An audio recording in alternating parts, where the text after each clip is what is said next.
afternoon. Good afternoon, everybody. Professors, colleagues, ladies and gentlemen. I am delighted to participate in this important webinar. And I would like to thank the NRCH and the JSPS in Cairo for preparing this event.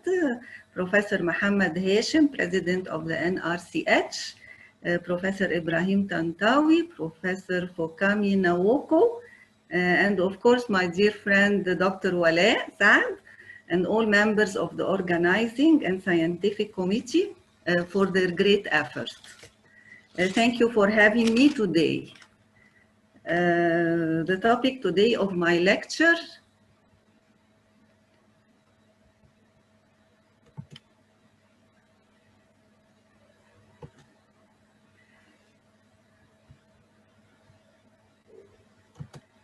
COVID-19 and children's health. There are several known coronaviruses that infect people, and we all know that they cause mild respiratory disease.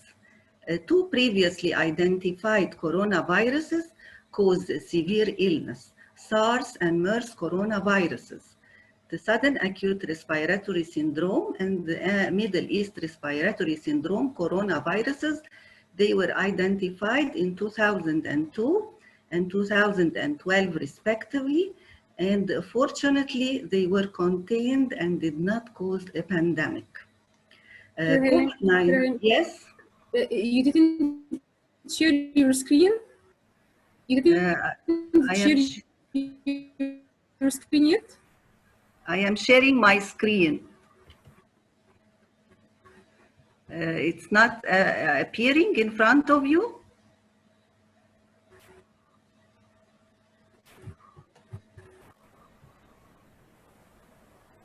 I didn't see it.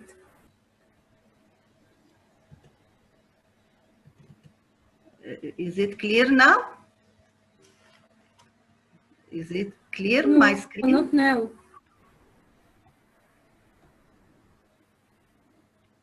It is on my screen. It is on my screen, yes. Actually. Okay? Okay. You can enlarge it. You can enlarge it now. I see it. You can see it? Yes, you can enlarge it. You can make it PowerPoint slides. Yes. Okay, now? Thank you. Yes, very, yes. Okay, now, I start from the beginning? Yes, please. Okay, so the topic today is about COVID-19 and children's health. There are several known coronaviruses that infect people, and we all know that they cause mild respiratory disease. Two previously identified coronaviruses caused severe illness, the SARS and the MERS coronaviruses, the sudden acute respiratory syndrome and the Middle East respiratory syndrome coronaviruses. They were identified in 2002 and 2012 respectively, and fortunately they did not cause a pandemic.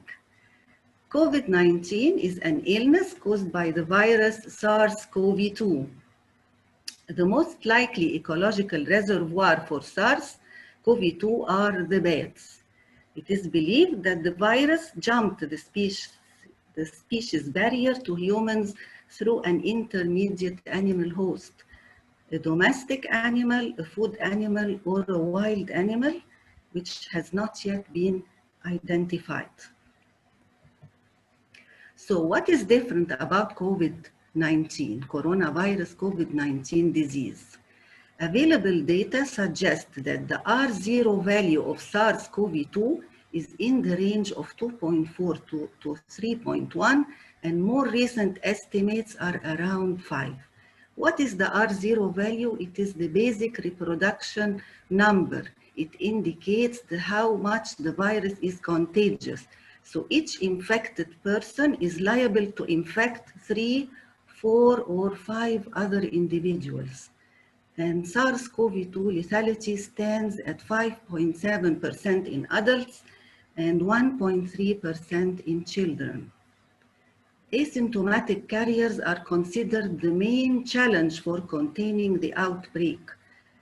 This is why the whole world had to go into lockdown, not just quarantining the sick, but also quarantining the healthy or the apparently healthy. And so far, no yet available approved medication for the treatment of SARS-CoV-2, and no yet vaccine is available. So how dangerous is COVID-19 for children? The evidence available clearly shows that regardless of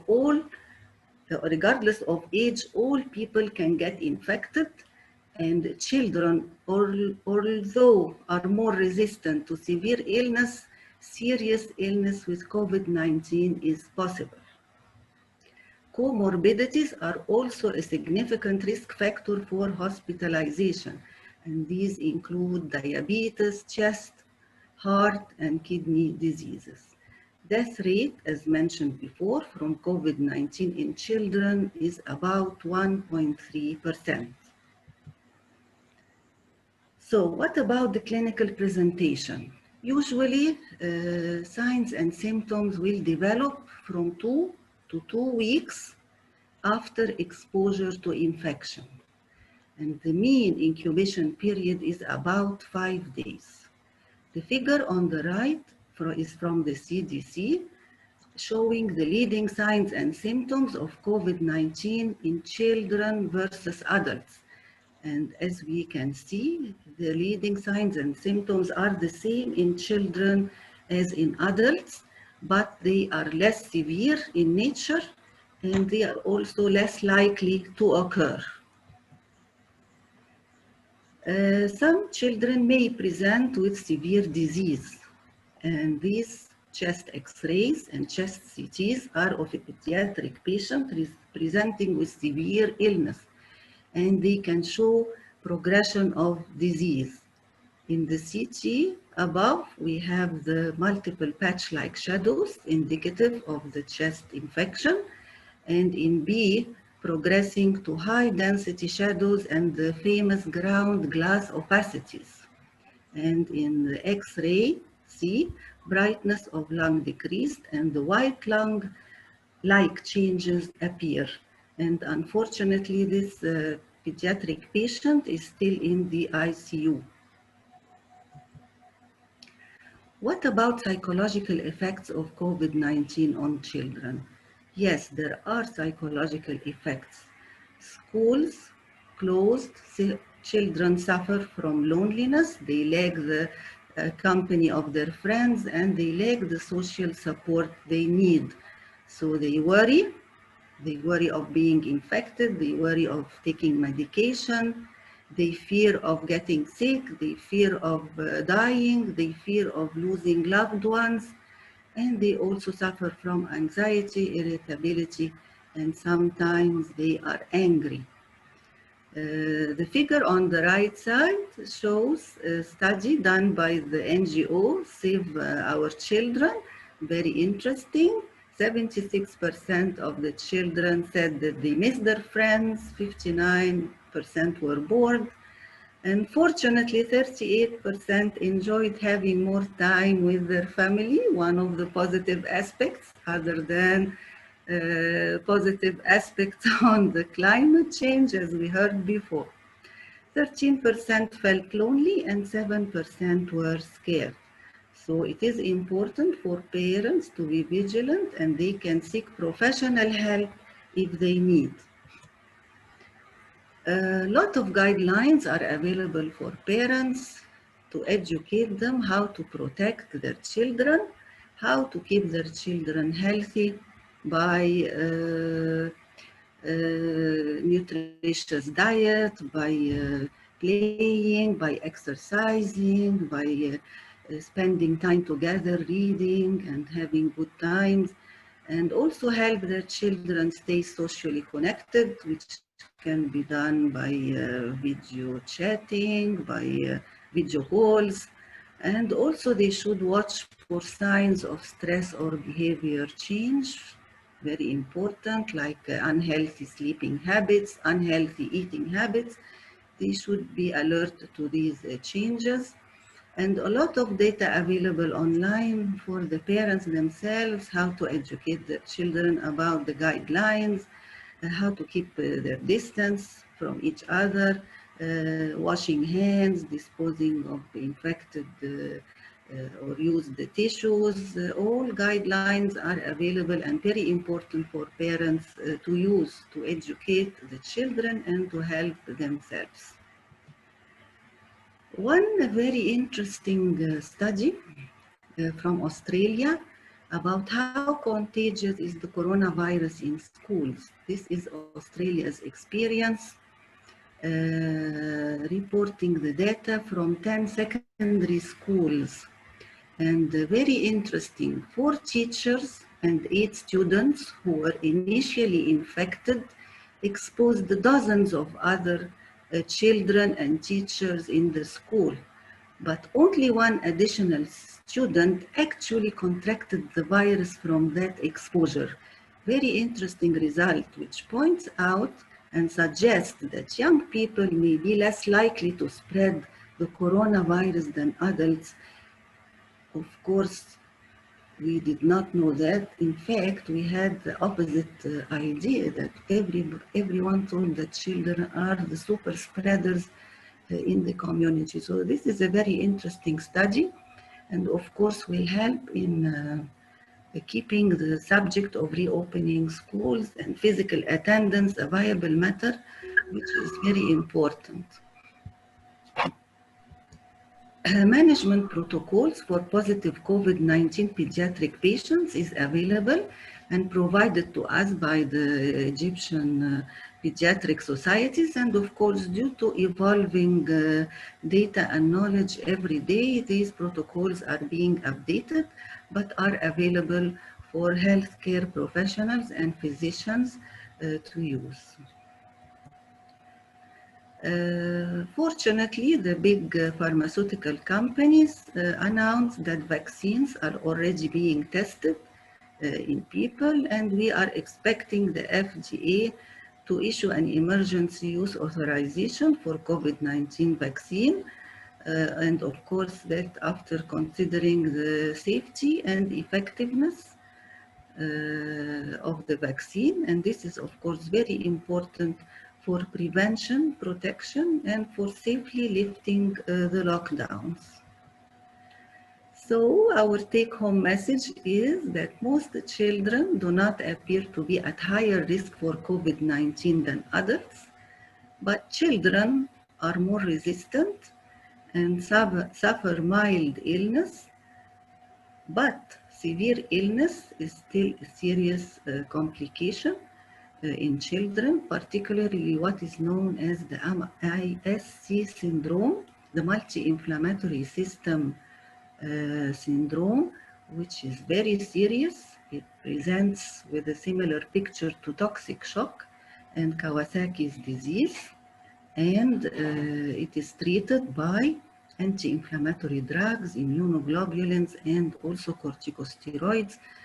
And fortunately, no death has been reported up till now from this disease, but it is really serious and we have to be vigilant and always putting in our minds the possibility of serious illness and serious progression of the disease in children. Recent studies also report data that both virus and antibody testing suggesting that children are not the primary drivers of COVID-19 spread. And please, the inclusion of children in COVID-19 clinical trials is very important to generate timely knowledge to guide us in treatment protocols. So very important not to miss the chance to generate the timely knowledge we need.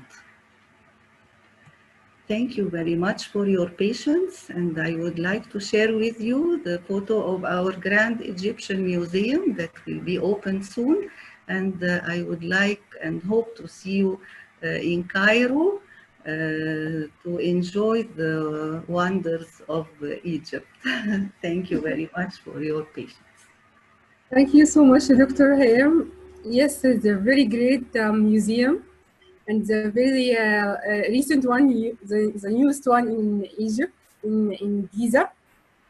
So I thank you so much, and I welcome all participants, especially international participants and speaker, to visit Egypt after lockdown go away and after COVID-19 issue made over.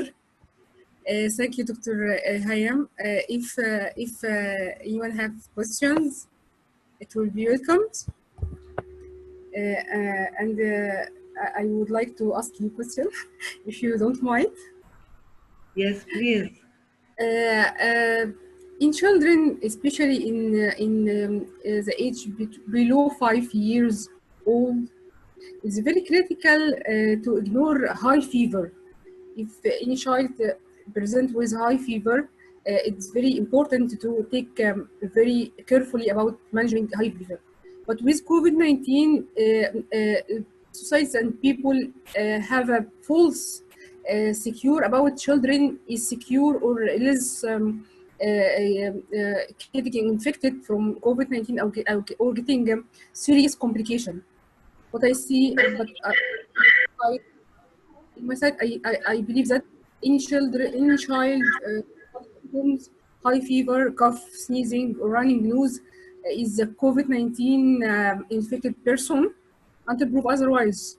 Because I hear about many children in many public hospitals in Egypt and in many countries died because of complication of autoimmune destruction of multiple organs. So it's very important to not ignore or to make false secure about health issue of COVID-19 in small age group, especially under 5 years old. Even in yes, Dr. Wala, of course, we have to be vigilant and alert and high index of suspicion, of course. There are alerting symptoms like dyspnea, difficulty breathing, hyperventilation, and of course, high fever. We have to be very careful with that, and high index of suspicion is needed. And of course, these children need to be rushed to the hospital and taken good care of. And of course, we have lots of investigations that we can do with the markers and with the PCR, of course, to diagnose the condition and diagnose the children should be treated properly. And we have the treatment protocols available, whether they are managed at home or in the hospital. And we have to follow these guidelines. Very, very important not to take it lightly. Yes, children are more immune. Yes, they are usually presenting with mild symptoms, but we must not take it lightly. We must always have high index of suspicion and follow carefully the clinical picture. Very, very important not to take it lightly. Thank you, Dr. Hayam. You are very welcome. Very welcome. Any person have a question? We can proceed this question in chat room or raise your hand and I will ask Dr. Hayam. So can I ask another question? And this is the last one.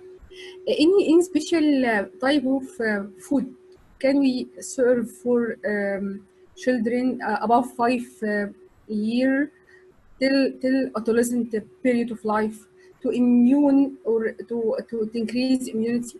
Any kind of food you can suppose to give them? Yes, of course. Healthy diet, well-balanced diet with all the essential elements, proteins, carbohydrates, fats, the distribution that we all know, the well-balanced diet. Lots of vitamin C, orange juice, lemon juice, lots of fruits, lots of vegetables, very, very important. Drinking a lot of water, very, very important. Juice and fresh vegetables are the best, and one apple a day keeps the doctor away, as we all know. So well-balanced diet is the best, and everything in moderation, and of course avoid the junk food. Home-cooked food is the best. You know, the best thing in pandemic crisis, all restaurant and all junk food shop was closed or only takeaways. Yeah. One of the positive aspects of the coronavirus is spending more time at home and cooking at home. Advice for all mothers and parents. All women in home, no job, no going to work. So thank you so much, Dr. Hayam, and I would like to welcome Dr. Subhi. Thank you so much, Dr. Hayam.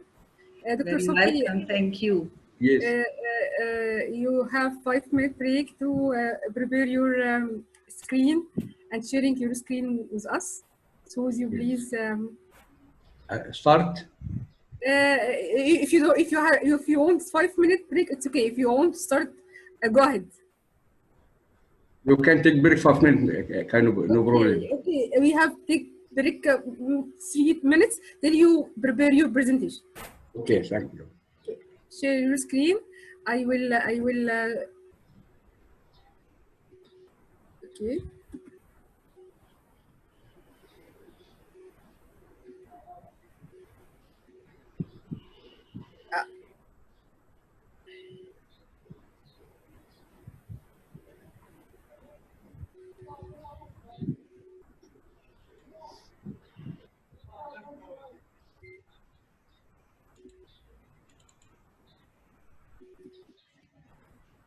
Did you prepare your screen? I would like to. I didn't have Are you time see my presentation or? I will present Dr. Ham because I didn't my lab disconnect while she presents, so I will present her. Then I will present you as your biography. Then you can start your lecture. Okay? Dr. Hayam NAZEIF, Professor of Pediatric Faculty of Post-Acute Childhood Study at James University, Visiting Professor at University of Texas Medical Branch, and she was the Dean of Faculty of Study at James University. He was membership and is a membership in scientific societies, Egyptian Pediatric and Child Care Society, Ancient Pediatric and Child Care Society, and Egyptian Allergy and Immunology Society. I'm so sorry being late to present you, but I disconnected from internet at the beginning of presentation. So thank you. I would like to present the next speaker, Dr. Professor Subhi Saeed Hassabi. His lecture titled New Strategies for Treatment of COVID-19 and Evaluation of SARS-CoV-2 according to Biodiversity and Evaluation Theory. Professor Dr. Subhi Saeed Hassabi is the Administrator of the Department of Zoology, Faculty of Science in Nubia University, and Assistant Lecturer of Genetic Department, Zoology, Faculty of Science in Nubia University from 1990